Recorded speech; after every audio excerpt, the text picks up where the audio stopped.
Muy buenas tardes, estimados televidentes y radiovidentes. Estados Unidos en tiempos de Trump es el centro de la atención de nuestra mesa redonda de hoy, mirando hacia la violencia que está imperando en diversas ciudades de ese país, donde cientos, miles de personas han salido a protestar contra las posiciones racistas y xenófobas de esta administración frente a los migrantes, y también pues se ha estado uniendo a otras protestas por la expulsión de quienes han estado defendiendo el Estado palestino frente a Israel y la situación, sin duda, interna compleja que vive esa nación. Unido a eso, los peligros en el Oriente Medio, las propias disputas dentro del gobierno o dentro de los estamentos de poder de Estados Unidos y otros elementos de interés que les pedimos a nuestros panelistas poder analizar esta tarde en nuestra mesa redonda. Tengo el placer de que me estén acompañando en nuestro panel la doctora Dalia González Delgado, profesora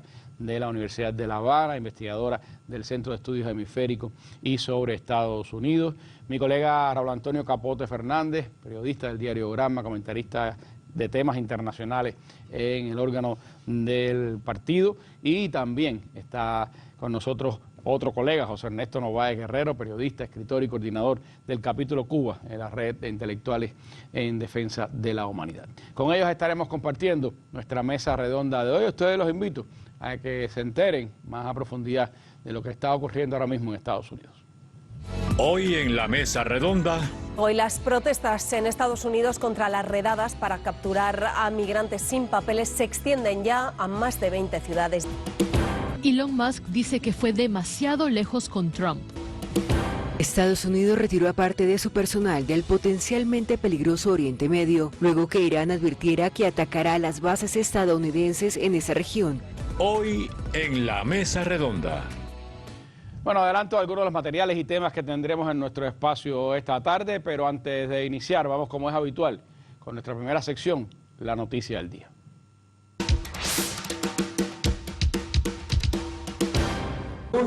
Este miércoles 12 de junio quedó inaugurado en La Habana el 9º Congreso de la Asociación Nacional de Economistas y Contadores de Cuba, la ANEC, espacio de debate, análisis y compromiso con el presente económico del país.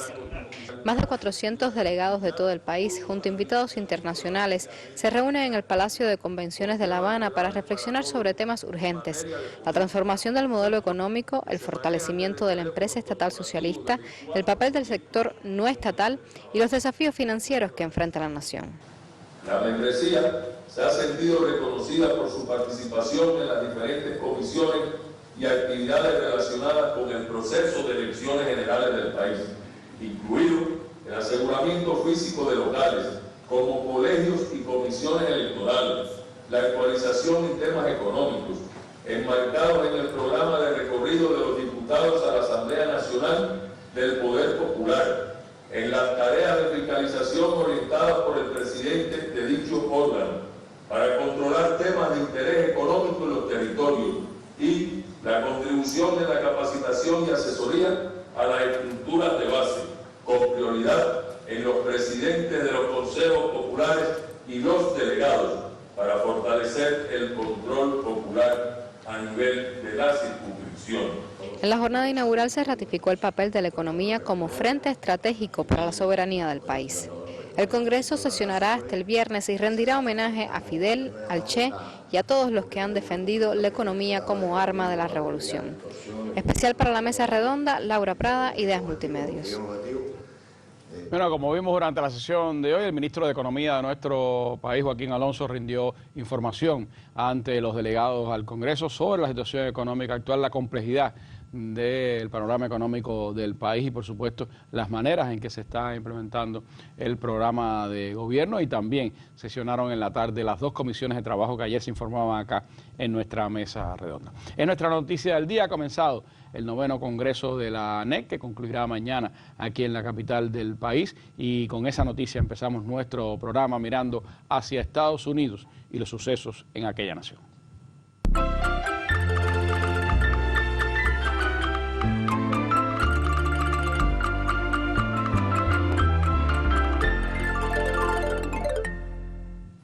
Bueno, como decíamos, hay diversas noticias, quizás no nos dé todo el tiempo para analizar lo que está ocurriendo ahora mismo en Estados Unidos, pero sin duda lo más destacado, lo que más ha llamado la atención en las últimas jornadas son las protestas que iniciaron en Los Ángeles y que se ha extendido por decenas de ciudades de los Estados Unidos contra el trato inhumano y cruel de esta administración norteamericana contra los migrantes. De lo que está ocurriendo, estos reportes de las televisoras internacionales para después hablar con nuestros panelistas sobre ese importante hecho. Hoy las protestas en Estados Unidos contra las redadas para capturar a migrantes sin papeles se extienden ya a más de 20 ciudades, de Los Ángeles a San Francisco, en la costa oeste, pasando por Denver o Dallas en el centro, llegando incluso a Boston y Nueva York en la costa este. Para este sábado, que es, por cierto, el cumpleaños de Trump, hay previstos más de 1.400 actos de protesta. En Chicago, en Nueva York, en Seattle, las protestas se propagan y en el centro de Los Ángeles han pasado su segunda noche con toque de queda. Crece también el despliegue militar. Ya hay más tropas estadounidenses en Los Ángeles que en Irak y Siria, y el Pentágono saca pecho de ese dato. Es exactamente lo que ha votado este país. Ley y orden. En la Casa Blanca acusan a los demócratas de permitir los disturbios. Mientras estas fotos y estas imágenes acaparan las portadas, en las calles continúan también las redadas en busca de migrantes sin papeles. Esto es Omaha, una ciudad famosa por su industria cárnica. Los agentes entran en una de las plantas y detienen a todos los trabajadores. Les piden sus papeles. En 2 años. Muchos no los tienen en regla.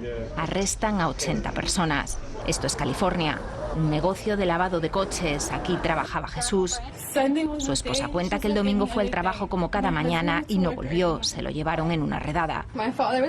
Mi padre debería estar viendo hoy la ceremonia de graduación de mi hermana. Trabajó mucho para llegar hasta aquí. Llora su hija. ¿Y esto a quién le ayuda?, se pregunta el alcalde, junto a un negocio cerrado porque sus empleados tienen miedo de ir a trabajar. Esas redadas son precisamente la causa de las protestas. Donald Trump prometió en campaña la mayor operación de deportaciones de la historia. Ahora esos arrestos dividen al país. Bueno, el reporte de Televisión Española, hay otros muchos. Teníamos varios materiales sobre este tema que sin duda reflejan lo que está ocurriendo ahora mismo en los Estados Unidos. ¿Cómo entender este fenómeno, Dalia? ¿Qué refleja, por un lado, bueno, lo que está haciendo la administración de cara a los migrantes, pero por el otro, esa extensión tan rápida que ha tenido también la protesta de los migrantes y de otros sectores sociales de los Estados Unidos frente a estas políticas? Sí, buenas noches, Randy y los televidentes. Cuando te refieres a la extensión, me imagino que quiere decir la escalada que ha habido. Sí, que ha habido y precisamente la escalada ha sido, las protestas no son de ahora, ha habido un conjunto de protestas en diferentes ciudades, con diferentes temáticas. Hemos hablado en otros momentos, en otras mesas, sobre esta gira que estaba haciendo Bernie Sanders, por ejemplo, en diferentes, que reunió a grandes cantidades de personas con Alexandria Ocasio-Cortez, pero específicamente en Los Ángeles, en los últimos días hubo un grupo de protestas por el tratamiento al tema migratorio de la administración, y la escalada ha venido a ser después de la manera en la que la administración de Trump ha reaccionado. Hasta el momento que enviaron las tropas, la Guardia Nacional, los Marines, las protestas no eran tan digamos, tan masivas, tan multitudinarias, tan violentas. Había protestas que además ocurren por un proceso de acumulación, de descontento por diferentes razones, que no es raro que pase en Los Ángeles. No es la primera vez que esa ciudad es escenario de protestas, específicamente por ese tema, por el tema migratorio. Yo estaba recordando que en el año 2006 hubo una gran marcha también por una ley, una propuesta legislativa en el Congreso que criminalizaba también la migración, y hubo marchas hay quien dice 500.000, hay quien dice que hubo una marcha de más de 1 millón de personas, o sea, en la ciudad de Los Ángeles.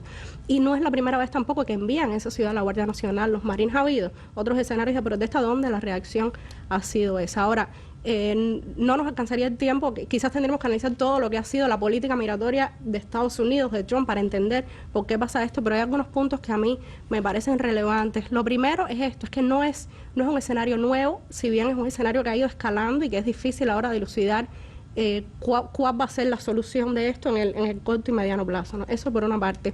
Y por otra parte, que esto intenta un poco, desde el punto de vista de Trump, desviar la atención de otros temas, del tema de Elon Musk, de que seguramente hablaremos más adelante. Entonces yo creo, y lo hemos dicho en otras mesas, que toda la temática migratoria, desde que Trump asumió este nuevo mandato, le ha servido también como cortina de humo. Como es un tema tan humanamente, tan sensible, tan doloroso para tantas familias, todas las noticias empiezan a girar alrededor de eso y le ha servido como cortina de humo para tapar otros escándalos y otros procesos y otras legislaciones y órdenes ejecutivas que siguen transcurriendo y que de alguna manera todo el debate gira alrededor de las protestas. Pudiéramos decir que en el caso de Trump se distingue más esas redadas migratorias por la publicidad que por la diferencia con otras administraciones cuando que uno mira las cifras, todavía no son cifras tan escandalosas, sobre todo si uno piensa qué fue lo que él se propuso, la cantidad que dijo que iba a deportar. No estoy minimizando el problema porque es un fenómeno realmente doloroso para muchas familias, incluyendo familias cubanas, que también hay en California. O sea, que no es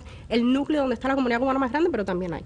Aunque sobre todo en Los Ángeles, bueno, mexicanos y tal, como veíamos también en el reporte. Entonces, si bien es un tema el tema migratorio en Estados Unidos tiene muchos matices, porque el rechazo a los migrantes en Estados Unidos es a veces por motivos económicos, a veces por motivos ideológicos, a veces por motivos oportunistas de algún político. En el caso de Trump puede haber una combinación de todo eso y yo estoy convencida de que por una parte hay un intento de desviar la atención de otros temas y por otra parte hay un intento de demostración de fuerza, que también me parece muy claro en este caso. Él está intentando demostrar que puede, que lo puede hacer, que lo puede hacer en otras ciudades. Hablaba también el reporte de la desfile militar que hay, que se inventó el día de su cumpleaños también, un desfile militar en Washington, y está diciendo que el que salga a protestar ese día pues va a ser tremendamente reprimido. Hay que ver qué sucede el fin de semana. Entonces hay una demostración de fuerza que además tiene que ver con un conflicto que es muy viejo en Estados Unidos, que es el conflicto sobre esta soberanía fraccionada que tiene que ver con hasta dónde es el poder del gobierno federal y hasta dónde es el poder de los estados. Que es un conflicto muy viejo que tiene que ver hasta con la guerra civil que tuvo ese país. Y por eso uno ve que los políticos demócratas en California, si bien han dicho que lo que está pasando, bueno, es injusto, el trato hacia los migrantes, lo que más uno escucha en el discurso es que Trump no tiene derecho a enviar a la Guardia Nacional porque no tiene potestad para eso. O sea, si uno atiende a qué es lo que están diciendo, entonces hay un debate también de hasta dónde permitir que el gobierno federal pueda intervenir en los asuntos de un estado, y eso también es algo que hay que considerar, y yo creo que Trump está intentando hacer una demostración de fuerza. Y lo otro que me parece importante es que tampoco es nuevo en la historia de Estados Unidos las políticas represivas hacia manifestaciones de todo tipo. Esto es algo que hemos visto muchas veces. Pensemos, por ejemplo, en lo que fueron los años 60 en Estados Unidos, que es una etapa que se intenta adornar mucho, como que fue una época de protestas, y uno piensa y uno lee y Martin Luther King y la protesta pacífica y la lucha no violenta y se aprobaron legislaciones, pero en realidad, si pensamos en los 60, escenarios como en California también, por ejemplo, hubo Guardia Nacional enviada, hubo mucha violencia, hubo muchos muertos en esas protestas, hubo asesinatos. De la misma manera, yo siempre pienso en un caso que parece que no tiene que ver, pero tiene todo que ver, como el de Fred Hampton, del que no se habla lo suficiente, por ejemplo. De la misma manera que la CIA mandó a asesinar o asesinó líderes en América Latina, en otros países, como sabemos, el FBI y la Policía Nacional estadounidense asesinó líderes también de protestas sociales en los años 60, y el caso de Fred Hampton, que era un líder de las Panteras Negras, que era un líder socialista, un hombre además, un joven de 21 años que entendió que el problema racial no era solo racial, era un problema de clase. Y el FBI y la policía de Chicago entró a su casa cuando él estaba durmiendo y lo mató a tiros, y nada pasó. Entonces, que haya reacciones muy violentas hacia manifestaciones tampoco es nuevo en la historia de ese país. Es parte de esa dinámica que a veces el discurso de la democracia y la presentación del Estados Unidos, ese que acoge a todo el país de las oportunidades, trata de ocultar. Pero yo creo que en esta situación, Capote, hay sin duda un reforzamiento también del discurso racista, xenófobo dentro de la sociedad norteamericana, impulsado precisamente por esta administración. Sí, claro, recuerda que hay toda una historia relacionada con este tema que acompaña muchas de las bases de Trump. Recuerda todo aquello del gran reemplazo, o sea, de la invasión que está ocurriendo desde el sur, ocupando Estados Unidos. Fíjate que el discurso incluso de estos días se ha mencionado ese tema. O sea, se ha hablado a decirle ratas a los migrantes. Exacto, que estaban protestando. Y estuvo diciendo que bueno, vamos a lograr la independencia, vamos a enfrentarnos a la invasión. O sea, lo que él está haciendo mismo en California, en Los Ángeles, es, según su discurso, enfrentando la invasión. Enfrentando esa invasión emigrante que está llegando, o sea, es un nivel de criminalización también violento. Que como bien decíamos, no es nuevo, o sea, estamos presenciando algo que ha ocurrido otras veces con muchísima más violencia. Ahora estamos en presencia de una administración que llegó, de un presidente que llegó a Estados Unidos, llegó a su toma de posesión como un ciclón. O sea, llegó tomando órdenes de todo tipo, prometiendo mil cosas, que se iba a anexar Groenlandia, que iba a convertir a Canadá en el Estado 51, que el canal de Panamá regresaría, que iba a lograr la paz con Ucrania en 3 días, y que Estados Unidos se iba a convertir en un país grande de nuevo en cuestión de días. Solo dependía de su voluntad. Y son cosas que en la vida real no están ocurriendo. O sea, está hoy en día, bueno, no ha logrado la famosa paz maravillosa con la varita mágica de Trump con Rusia y Ucrania. No ha logrado ninguna de las cosas que ha dicho, que prometió. Todo se ha quedado en el discurso, en el lleva para atrás, para adelante. Las medidas arancelarias tampoco han dado el resultado que esperaba, no han regresado, como él decía. Van a empezar a venir corriendo todas las grandes empresas, van a regresar a los Estados Unidos, va a florecer el empleo, vamos a llegar otra vez a un momento de esplendor en la sociedad estadounidense. Quizás hay que hacer algunos sacrificios, pero todo es cuestión de tiempo. Nada de eso ha pasado. La deuda sigue creciendo, la situación económica del país sigue creciendo, y yo creo que el poder estadounidense está consciente de que está a punto de vivir una crisis como quizás nunca han vivido en su historia. O sea, enfrentar esa crisis, ¿de qué manera? O sea, ¿cómo enfrentamos esa crisis? Hay también un peligro de fragmentación fuerte de la sociedad.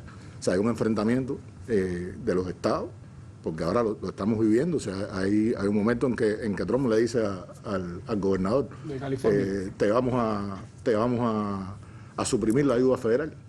Y el hombre le dice, ¿pero de qué me estás hablando? Si nosotros aportamos mucho más. En la quinta economía del mundo, California. Nosotros somos un país, nosotros tenemos mucho más. Hay también un fenómeno que amenaza hacia una fragmentación del país en caso de una crisis profunda. Entonces, pero también está en medio de esa crisis el echarle entonces la culpa al otro. Claro. A ese, al que llega, al migrante. O sea, es que ha sido un recurso que se ha usado en la historia de la humanidad muchísimas veces. Siempre tú tienes que buscar alguien que sea el que pague los platos rotos. Y en este caso, por supuesto, los migrantes. Pero también yo creo que se está creando una crisis a partir de estas cosas, a partir de un espectáculo enorme en las redes sociales, en la televisión, en los medios, que le permita a ellos probar el uso de la fuerza, probar el uso de las Fuerzas Armadas, del Ejército, en la represión de estas cosas, medir un poco la reacción pública de esta y justificar cualquier acción que se vaya a hacer en un momento de peligro, además de desviar la atención. Además de desviar la atención de todos estos fenómenos que estamos hablando, que han ocurrido en los Estados Unidos, y además porque está perdiendo sus bases. Yo creo que un elemento importante es que él, en la medida que ha ido pasando el tiempo, ve en peligro el apoyo de sus bases reales. Esta acusación que le hace ahora en la pelea, estoy adelantando un poco de Elon Musk, con el tema de Jeffrey y la historia de los vínculos de él. Eso es un ataque directo a las bases evangélicas, religiosas, que juegan un papel importante en su gobierno, por estar en las bases de estas trabajadoras, obreras, que esperaban el gran milagro económico que no ha ocurrido. Y entonces tú tienes que resolver eso de alguna manera. O sea, hay que lograr de alguna manera desviar la atención de la gente, que la gente no vea eso que está pasando, que la gente no le presta atención a la tremenda crisis que el país está abocado, y de paso buscar el culpable perfecto para estas cosas. La culpa es la invasión. Realmente fue parte de su estrategia electoral. Hay que decir que Trump llega a la presidencia hablando de eso, de que los migrantes iban afuera porque eran los que le estaban quitando el empleo a los americanos y a los pobres, y que había que cambiar esa situación. Y eso tiene mucho que ver también con esa manera en que se ha ido fragmentando también la propia ideológicamente ese país, y se ha ido fragmentando también socialmente ese país. ¿Cómo ves este fenómeno, lo que ha estado pasando en esos días? Sí, Randy, bueno, muchas gracias por la invitación y un saludo antes que todo a los televidentes y radioyentes del programa. Un elemento que a mí me resulta interesante a la hora de analizar lo que está ocurriendo en Estados Unidos ahora mismo es que Estados Unidos es una nación en cuya configuración y construcción ha jugado un papel importante en la inmigración, pero que ha tenido siempre una relación cuando menos conflictiva con la inmigración. Y el proceso que estamos viendo hoy en desarrollo con el gobierno de Donald Trump es un proceso que tiene una arista que es cuando menos interesante, y es que uno siempre supone que en la lógica de una articulación imperial como son los Estados Unidos contemporáneos, lo económico primaría por encima de otros criterios a la hora de dirigir, digamos, los rumbos de la política. Sin embargo, lo interesante de este proyecto en curso es que la política antimigratoria de Trump va en contra de los intereses de importantes sectores de la población, de la sociedad norteamericana, pero también del capital norteamericano. Y es que basta solo darle una mirada a los números. O sea, ¿por qué las protestas inician en California, en Los Ángeles? Bueno, California, según algunos estimados, reúne un aproximado del 22% de la población migrante, de origen migrante, en los Estados Unidos. Pero cuando eso se mira en un panorama global, digamos, cuando se mira en el marco nacional, estamos hablando de que algunos estimados dan en el entorno de los 44 millones de personas migrantes en los Estados Unidos, migrantes o de origen migrante. Algo que puede ser mucho mayor porque siempre se ha estimado que hay unos 10 o 11 millones de personas que son inmigrantes irregulares, que no se cuantifican de ninguna manera, pero que sí juegan un papel económico importante dentro del funcionamiento de la economía norteamericana. Que trabajan en la agricultura, exactamente, en la es lo que hacen que importantes sectores de la economía norteamericana sean productivos hoy. Estamos hablando de que solo tomando esta cifra de 44 millones aproximadamente, en torno al 14-15% de la población norteamericana es migrante de origen migrante. En 2022-2023, porque además Trump apela constantemente a los temores, a las ansiedades, a las inquietudes de un determinado núcleo de la población, ese famoso núcleo blanco, anglosajón, que se siente amenazado, que ha visto como pierde privilegios, que ha visto como pierde ingresos, porque las políticas neoliberales que se empezaron a aplicar desde la década de 70 y 80 han erosionado el poder adquisitivo de esa clase media trabajadora. Entonces, hay un Estados Unidos blanco con mucho miedo a perder privilegios históricos que parte de las élites que encarna Trump han, digamos, proyectado ese miedo, esa angustia, esa inseguridad, que es también lo que nutre todas estas teorías conspirativas del gran reemplazo y muchas más en el migrante. Pero sin embargo, la dinámica demográfica de ese sector de la población es descendente. Según Deutsche Welle, en un reportaje muy interesante que publicaron en marzo o abril de este año, en 2022-2023, la población norteamericana creció fundamentalmente por el flujo positivo de migrantes. Claro. Entonces, es un sector poblacional que, a contrapelo de la narrativa imperante de Trump, es un sector con una gran tendencia de inserción en sectores de la economía norteamericana que la clase media, blanca, educada, no quiere asumir, pero que son fundamentales para la rentabilidad económica de importantes sectores de la economía, que tiene altos niveles de participación, que paga impuestos, que se ha insertado culturalmente y ha contribuido y ha enriquecido la propia cultura norteamericana, y que ahora la configuración política a la cual Trump responde está criminalizando y está presentando como los causantes del problema. Entonces, que lo perverso es, imagínense, como ese que veíamos, es decir, entran en una fábrica y se llevan 80. Sí, sí. Ustedes lo citan a una corte por temas migratorios y se lo llevan.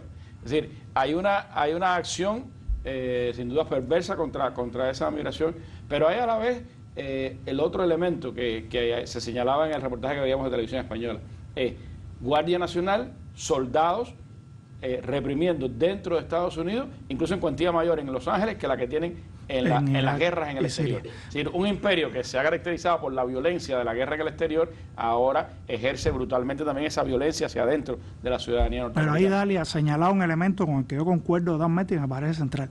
O sea, los aparatos represivos del Estado norteamericano cumplen una función ante todo de preservación de la dominación y del orden del capital. Nunca van a estar en función de interés. Y la brutalidad, o sea, la magnitud que están alcanzando las protestas es un resultado también de la brutalidad con la cual está siendo llevados estos procesos que han hecho palidecer la anterior gestión de Trump, que ya fue una administración junto con la de Biden, porque en la administración Biden quizás no se le dio el mismo foco mediático al tema, pero siguió siendo igual de hostil hacia la migración, pero nunca habían llegado al extremo de secuestrar prácticamente personas en los tribunales cuando tienen la cita, cuando tienen sus audiencias para la ciudadanía, para regularizar su estatus migratorio. El problema no es solo que están persiguiendo a los migrantes, es que están quebrando todas las vías que tienen esos migrantes para acceder legalmente a un estatus migratorio definido en los Estados Unidos y poderse insertar normalmente en la economía de ese país. Que es otra de las dinámicas, yo creo que incluso que se está dando, de la que podemos hablar en el otro segmento, es cómo esta administración se está saltando todas las barreras, todas las posibles frenos al poder prácticamente único que tiene hoy Trump en estas circunstancias. Pero eso, por supuesto, es parte de una dinámica que tiene trasfondo y que yo creo que podemos seguir analizando acá en nuestro espacio. Vamos a hacer un breve alto y regresamos de nuevo con ustedes.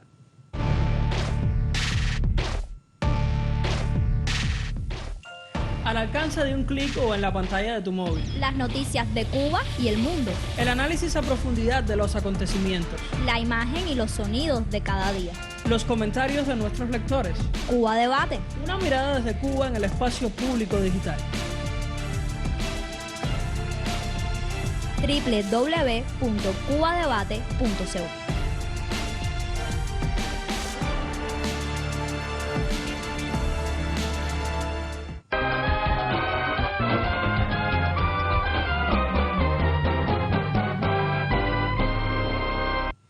Bueno, y a la misma vez, o quizás en adelanto a lo que ha estado ocurriendo con los migrantes, especialmente en Los Ángeles, que por cierto la ciudad está en toque de queda desde hace 2 días y ahora está ocurriendo en otra veintena de importantes ciudades de los Estados Unidos.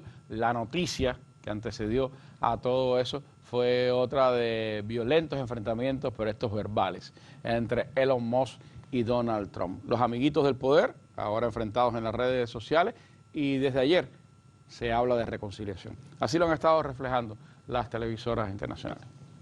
Elon Musk dice que fue demasiado lejos con Trump. Elon Musk ha dado un paso atrás. El magnate asegura que se arrepiente por sus recientes críticas hacia Donald Trump y publica sus disculpas en su cuenta de X. Lamento algunas de mis publicaciones sobre el presidente Donald Trump la semana pasada. Fueron demasiado lejos. Su muestra de arrepentimiento llega tras una intensa disputa entre Musk y Trump, originada por las críticas que hizo el empresario a la ley presupuestaria propuesta por el presidente de Estados Unidos. Musk calificó la norma como una abominación, mientras que Trump lo amenazó con consecuencias serias si apoyaba campañas para boicotear la aprobación de la norma. En sus disculpas, Musk no especificó cuáles de sus críticas habían ido demasiado lejos. ¿Crees que este es un primer paso de Musk para acercarse nuevamente a Trump? La pelea entre el presidente Trump y Elon Musk estalló a la vista de todos. El líder del mundo libre y el hombre más rico del mundo se fueron a la yugular en una jornada de duros ataques sin control. El billonario torpedeó al mandatario con una serie de publicaciones en su red social, acusando ingratitud por parte del presidente, considerando que sin mí Trump habría perdido la elección, los demócratas controlarían la Cámara y los republicanos estarían 51-49 en el Senado. Incluso alegando sin pruebas que el presidente sería parte de los archivos Epstein sobre explotación sexual de menores, algo que Trump ha negado antes. Todo esto luego de que en la oficina oval el presidente expresara abiertamente su descontento con Musk. Estoy muy decepcionado de él, lo he ayudado bastante, declaró el mandatario, sobre quien fue una especie de segundo a bordo, la figura más cercana a él en los primeros meses de esta administración.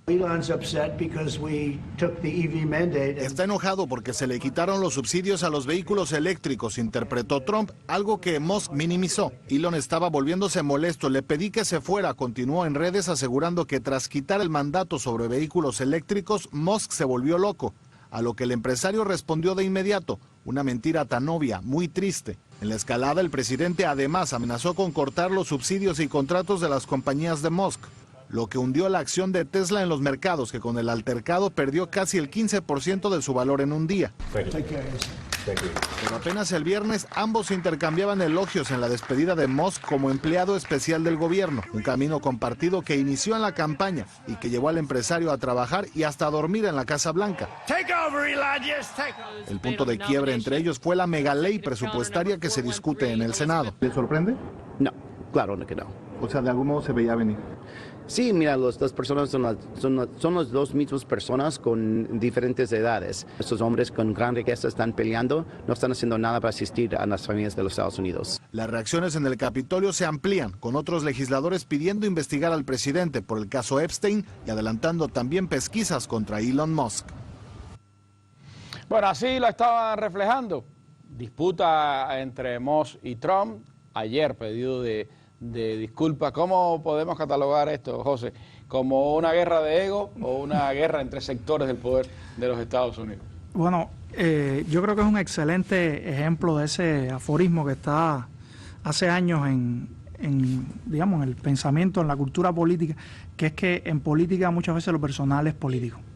Y en Estados Unidos están estas famosas puertas giratorias que conectan lo privado con lo político en forma bastante fluida. Trump y Elon Musk son dos personas con características personológicas complejas, ambos tienen mucho ego, ambos están acostumbrados a mandar.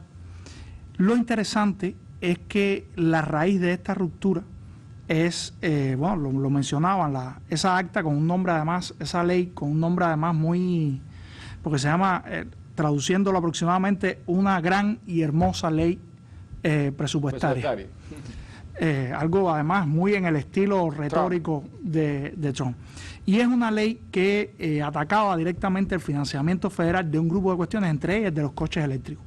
Y ahí lo interesante es que esta disputa ha dejado al desnudo algo que varios analistas y análisis habían venido denunciando, y es que si bien Elon Musk era el líder de un departamento encargado de la eficiencia gubernamental mediante el recorte del gasto público, a la vez su fortuna, una parte importante de su fortuna, depende de ese presupuesto público. Por ejemplo, él es un probablemente el mayor subcontratista que tiene la NASA. Cientos, si no miles de millones de dólares de dinero público se destinan regularmente. Y ahora descubrimos que además la rentabilidad de Tesla venía dada en buena medida por estos inmensos subsidios, lo cual ataca de lleno el dogma liberal anarcocapitalista que han abrazado Trump, Musk, junto con otras figuras en otras latitudes que no voy a mencionar porque no vienen al caso en esta mesa redonda, y demuestran que por el contrario realmente seguimos en un momento en el cual el gran capital sigue profundamente anclado y profundamente dependiente de lo público, de los subsidios de lo público, y que realmente lo que están recortando no es el gasto público, están recortando la inversión pública en sectores clave como la salud, como la educación, que aspiran completamente a desmontarla, lo cual además en el proceso de deterioro de la hegemonía norteamericana es casi como darse un tiro en el pie, porque mientras su gran rival geopolítico, que es China, invierte masivamente en educación, en formación de un personal capacitado, ya tomó la ventaja. Por ejemplo, en materia de tierras raras, por cada patente que tiene Estados Unidos, China tiene 10. Y la tendencia es aumentar en el tiempo. Estamos hablando de que 5.000 o contra 50.000, un número apabullante. Entonces, realmente estamos ante una élite política con una visión muy limitada incluso de sus intereses, lo cual a veces tendemos a creer que el capitalismo y los capitalistas son más racionales y más lógicos de lo que realmente son. Y además estamos viendo cómo un choque por intereses personales acaba escalando a ser un terremoto político. Al final, lo cierto es que tienen que reconciliarse porque ambos se necesitan. Trump necesita el apoyo económico de la fortuna de Elon Musk, necesita también los servicios que Elon Musk tiene. Ahora se hizo público que Elon Musk en su campaña de indagación descargó y copió mucha información confidencial del gobierno norteamericano dentro de los servicios de los servidores Stanley.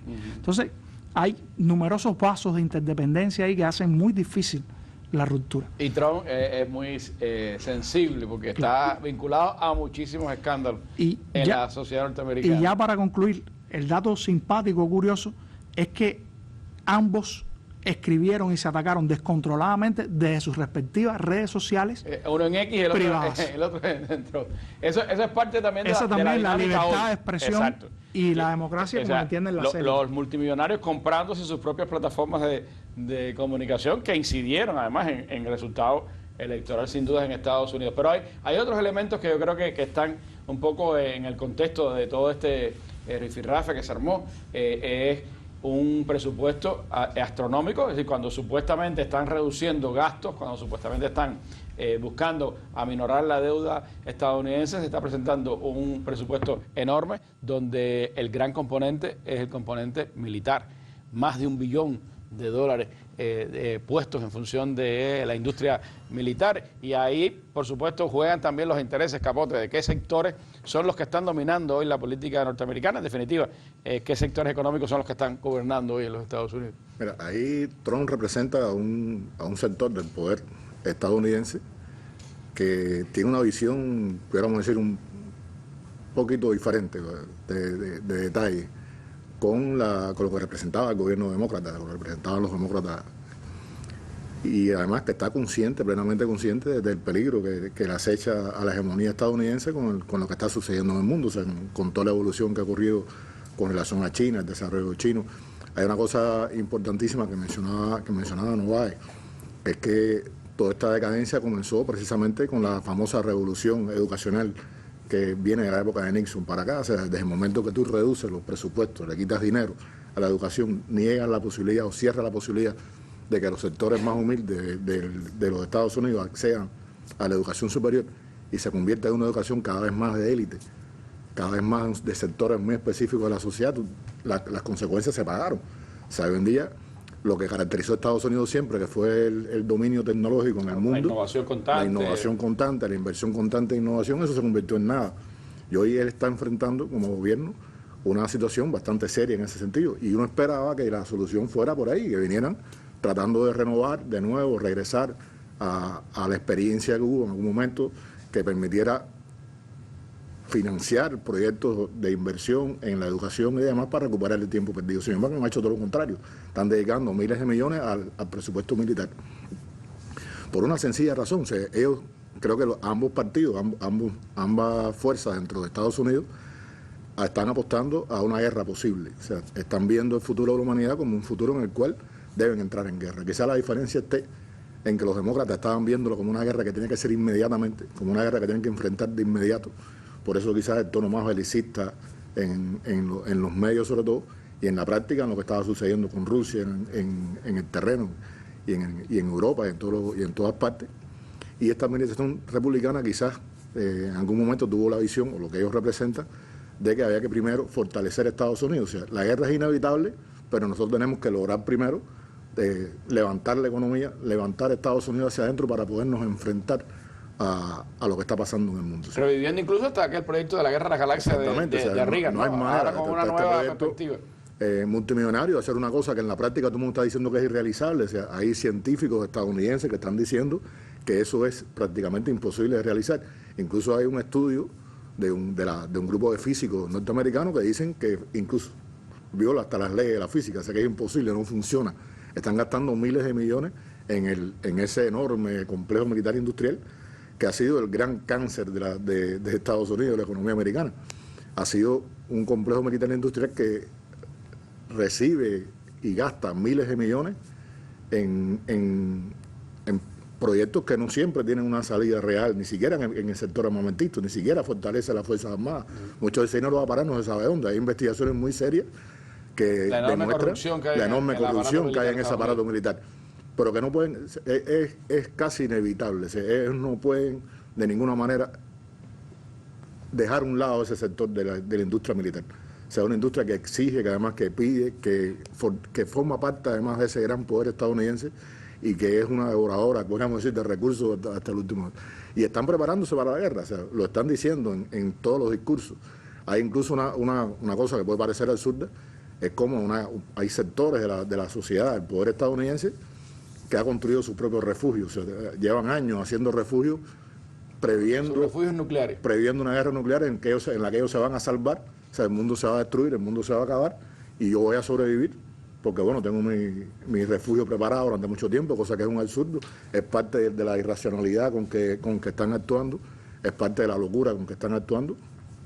Este enfrentamiento de ellos dos es una prueba muy clara de eso. O sea, el bromance, como decía la prensa estadounidense, entre ellos dos, que viene aquel famoso, mucha gente lo está viendo ahora, pero es que recuerden las elecciones que perdió Trump, cuando él empezó a decir, entre las cosas que le estaba diciendo a Biden y que dijo en muchas de las intervenciones durante la campaña, ya le estaba manejando la idea de la colonización de Marte. O sea, si yo salgo presidente, si sigo siendo presidente, yo voy a curar el cáncer, tengo la cura del cáncer y tengo la manera de colonizar Marte, vamos a colonizar Marte. Esa es una de las grandes cosas que le prometo al pueblo estadounidense. O sea, que ellos vienen de hace mucho tiempo trabajando juntos, colaborando en base a intereses que los unen. y que esos intereses quedaron muy claros también, y esa unidad, ese bromance, como dice la prensa estadounidense, quedó claro en la toma de posesión. O sea, el papel que Elon Musk jugó en esa toma de posesión fue importante, saludo romano incluido. O sea, él era el gran protagonista junto con Trump de todo aquello. De esa toma de posesión. Y que es además parte de esa idea, ¿no? Si el mundo se acaba, nosotros estaremos en Marte. Es un poco la idea esa hollywoodense de cuál sería la salida. Pero más allá de lo anecdótico, Dalia, y de este enfrentamiento de bocones a través de las redes sociales, ¿cuánto hay también en esa disputa de esos poderes fácticos en Estados Unidos, disputándose el poder real y hacia dónde dirigir la economía y la política de ese país? Mira, yo creo que no siempre tenemos que comprarnos esas narrativas, ¿no? De uno dice una cosa, el otro dice otra, el otro le responde, porque entonces nos pasamos 3 días, una semana, en lo que dijo uno, y nos perdemos. Además, a los dos les encanta hacer noticias. Exactamente, ¿no? Entonces es parte del show, es parte del espectáculo, a lo mejor mañana ya se arreglan, a lo mejor no. Entonces hay mucho sobre los intereses de los Musk también y los motivos por los cuales puede haber reaccionado de esa manera. Ya el colega hablaba un poco, pero yo quería conectar este tema de la economía, de los Musk, de la pérdida de hegemonía, con algo que tú mencionabas antes de los cambios en la economía estadounidense a partir de los años 70, ¿no? Usted también hablaba de Nixon, y me parece que es importante conectarlo con la pregunta anterior de los migrantes, porque aquí todo está muy relacionado, ¿no? Y sí es cierto que ha habido cambios, sí es cierto que, aunque los migrantes son esenciales para la economía estadounidense, y así hay estudios que lo demuestran, ha habido cambios también con eso, porque ya no necesitan el mismo tipo de migrante que necesitaban hace 40 o 50 años, porque esos cambios, esas transformaciones que hubo a partir de los 70, de los 80, se profundizaron después de la crisis del año 2007, 2008, 2009. O sea, se aceleraron un conjunto de transformaciones en un momento en el cual Estados Unidos estaba transitando en eso que algunos han llamado capitalismo del conocimiento, economía del conocimiento. Son términos que se pueden discutir, pero no nos alcanza el espacio de la mesa.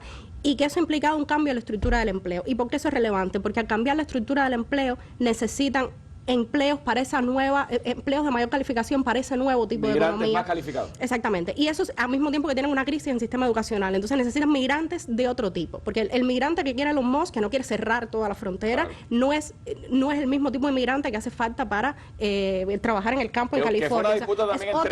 Es otro tipo de migrante. Y eso significa que tanto los estadounidenses blancos de las clases medias bajas que se quedaron sin empleo con esa crisis, que ha habido una disminución en la calidad del empleo también, están teniendo que competir con otro grupo de migrantes por empleos de menor remuneración, por empleos de menor calidad. Y eso hace también que entonces culpen a los inmigrantes por su pérdida de estatus, que tiene mucho que ver con ese discurso de populista de derecha que ha sido la esencia de Trump desde el inicio, de las élites son malvadas, perversas, yo los voy a defender de las élites corruptas, ustedes son el pueblo, yo los voy a ayudar, y la culpa de todo lo tienen los migrantes, que viene siendo este tercer grupo, que es entonces la especie de chivo expiatorio que le quita los trabajos a ustedes. Pero todo eso tiene que ver con las transformaciones estructurales de la economía estadounidense, que no puede resolver Trump de un día para otro, por más que proponga una política y otra, y uno a veces tiene la impresión de que él está tratando de enriquecerse de manera personal, él, sus amigos, más allá de los intereses estadounidenses.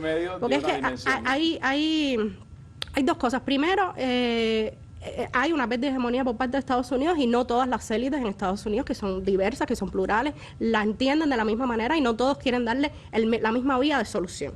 De alguna manera, Obama fue un experimento, una manera de responder a esa crisis, de la misma manera que Trump es una manera contraria, que no se parece, en algunas cosas sí, pero en muchas no, de resolver la misma crisis. O sea, desde dos puntos de vista distintos, respondiendo a élites diferentes. Entonces, eso por un lado me parece importante. Que es una crisis de hegemonía que parece imparable, pero al mismo tiempo uno a veces siente que las decisiones de este gobierno no van ni siquiera en el interés nacional de Estados Unidos, entendido interés nacional como imperio global, ese país que ellos han construido. A veces parece que van únicamente en el sentido de enriquecer a ese grupo de personas, ni siquiera a Estados Unidos como imperio global, que es lo que uno está más acostumbrado a ver, ¿no? Entonces, esos son también elementos que me parece que hay que considerar y que conectan los intereses de los Musk, las políticas de Trump, con el tema migratorio que hablábamos al inicio. Ahora, evidentemente ahí hay un clan de amigos multimillonarios que son los que están dirigiendo la nación, y que evidentemente, como tú decías, hay que hacer muchas cortinas de humo para seguir adoptando políticas que lo que hagan es beneficiar personalmente a estos ricos. Claro que no siempre van a estar de acuerdo, porque cuando tú me tocas mi tecla, entonces salto como salta Elon Musk. Pero al final dependen uno de los otros y están en esa misma dinámica de búsqueda de salvarse ellos, salvar su capital en medio de la crisis enorme que tiene Estados Unidos. Y una crisis que además se extiende también al campo internacional, y de eso, si nos da tiempo, hablamos en los últimos minutos.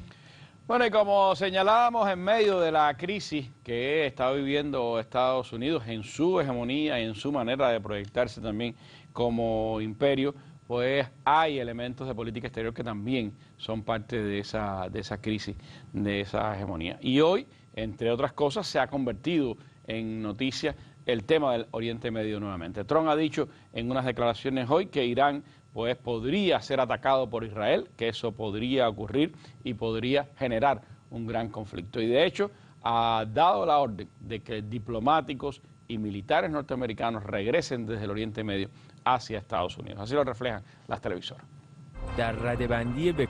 Estados Unidos retiró a parte de su personal del potencialmente peligroso Oriente Medio, luego que Irán advirtiera que atacará las bases estadounidenses en esa región en caso de conflicto con Washington.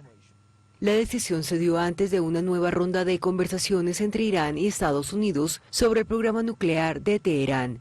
Desde su regreso a la Casa Blanca en enero, el presidente estadounidense reactivó su campaña de máxima presión sobre Irán como respaldo a la diplomacia nuclear, pero con la advertencia de una acción militar si fracasa. Enemigos desde hace más de 4 décadas, Irán y Estados Unidos han celebrado 5 rondas de negociaciones desde abril con la mediación de Omán en un intento de concluir un acuerdo para impedir que Teherán se dote de armas nucleares. Irán anunció que el próximo ciclo de conversaciones está programado para el domingo, mientras que Trump dijo que esta reunión se celebrará el jueves. Irán y Estados Unidos buscan reemplazar el pacto de 2015 entre Teherán y las potencias mundiales que estableció restricciones a las actividades nucleares de Irán a cambio de un alivio de las sanciones económicas. Las discusiones actuales siguen estancadas en el tema del enriquecimiento de uranio iraní. Los estamos sacando porque puede volverse un lugar peligroso. Ya veremos qué pasa.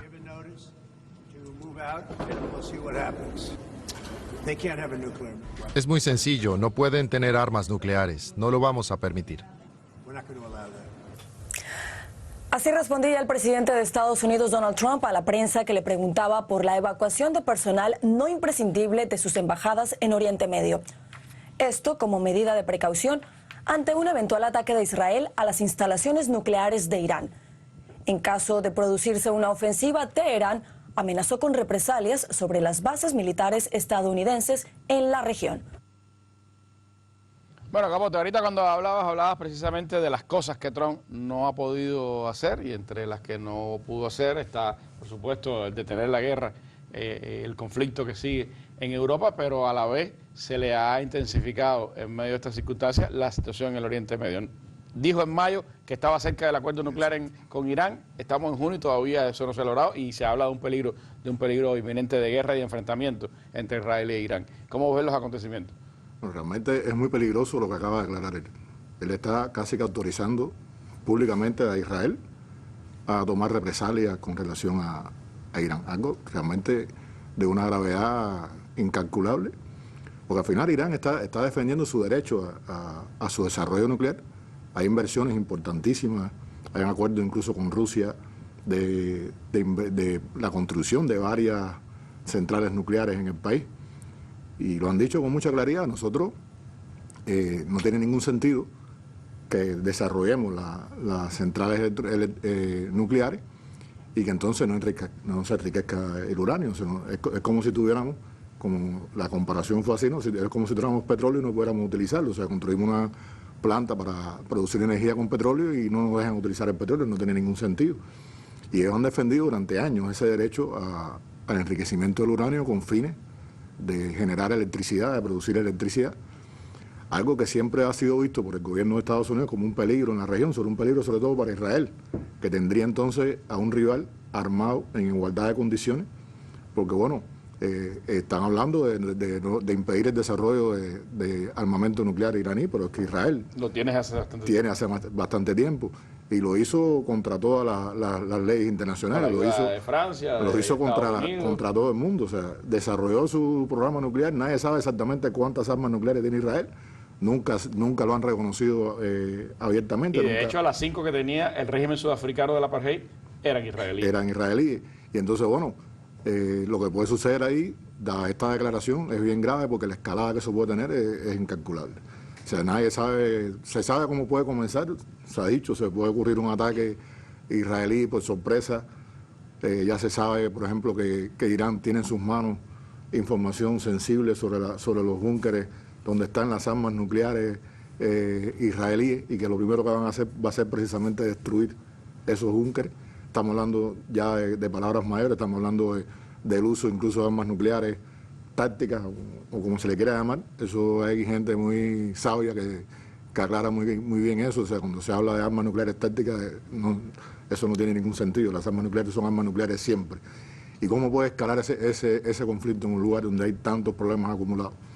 Donde hay un régimen como el de Israel, que está dispuesto a jugársela toda por mantener su dominio, y que además sabemos perfectamente quién está atrás. O sea, Israel no haría nada de eso, ni asumir esa postura si no tuviera el apoyo estadounidense casi completo. Que sigue dándole dinero y sigue dándole armas a ese régimen. Pero también está por un lado ese conflicto, pero por el otro, Dalia, el conflicto inconcluso de los tarifazos y de las amenazas a otras naciones, y del intento de el arte de negociar de Trump puesto en función de los intereses también de los Estados Unidos, pero tampoco ha podido avanzar en eso, ni siquiera con China. Ha tenido que dialogar después de decir vamos a meterle 200 o 300% de intereses, ¿no? Todo lo que estamos viendo son síntomas de lo que mencionamos antes, ese proceso de pérdida de hegemonía relativa de Estados Unidos, y coinciden que estamos en un momento muy peligroso. Porque además en un momento de mucha tensión, como esto que está ocurriendo ahora en el Medio Oriente, cualquier decisión que a veces es pequeña, en un momento de mucha tensión puede escalar y uno no sabe en qué se puede convertir, ¿no?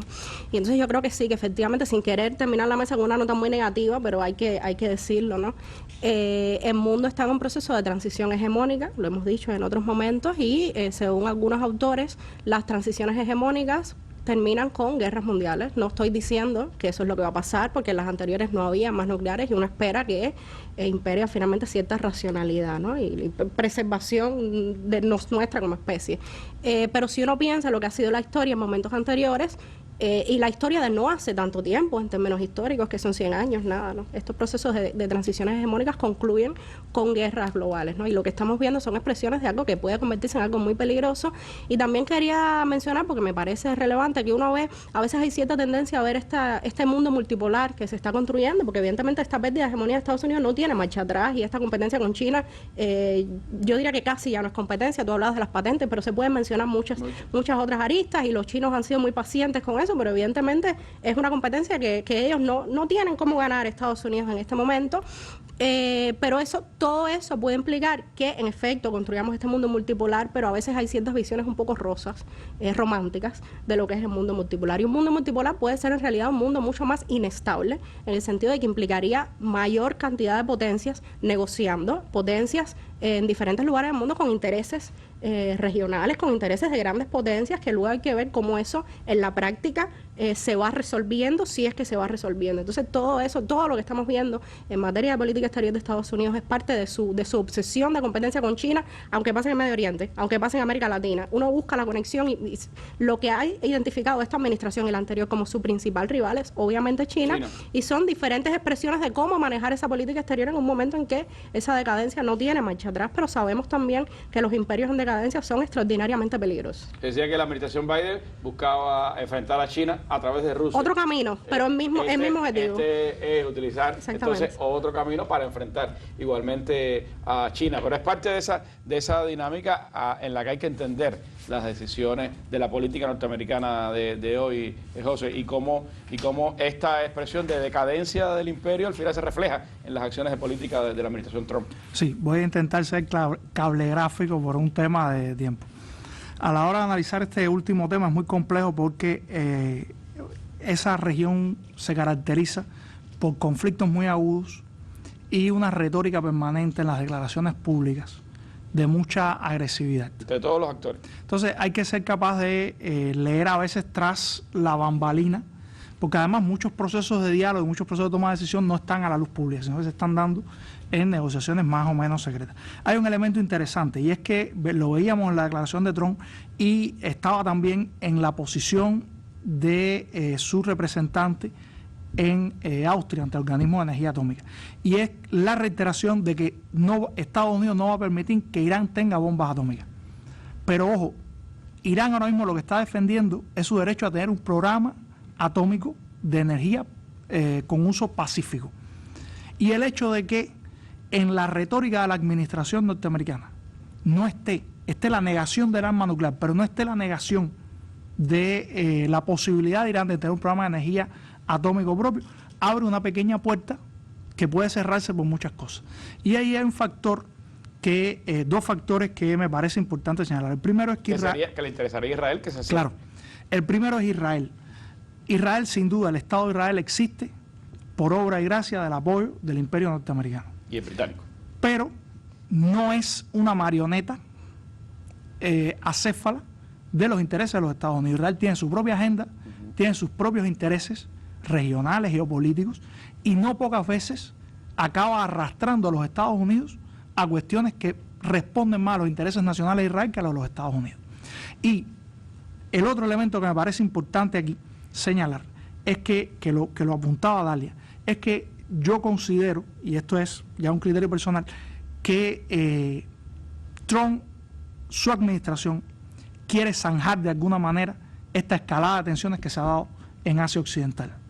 Porque Irán, para Trump, para Israel es un enemigo existencial, pero para Trump es un objetivo táctico que desvía recursos y esfuerzos del objetivo estratégico que es la confrontación con China, que es la potencia hegemónica imparable del siglo XXI, salvo que algún palo extraordinario en la rueda trastoque ese proceso. Pero por las dinámicas que se están dando, y eso la élite norteamericana y sobre todo los sectores políticos que representa a Trump lo tiene bien claro. Es parte de esa dinámica que vive el mundo de hoy y que se expresa en todo lo que hemos estado hablando. Lo que está ocurriendo hacia adentro con los migrantes, lo que está ocurriendo en las disputas entre sectores de poder en los Estados Unidos por recolocar cuál es el camino de ese país y por supuesto por la proyección de Estados Unidos como imperio hacia el resto del mundo. Yo le agradezco muchísimo a ustedes tres, a Dalia, a José y a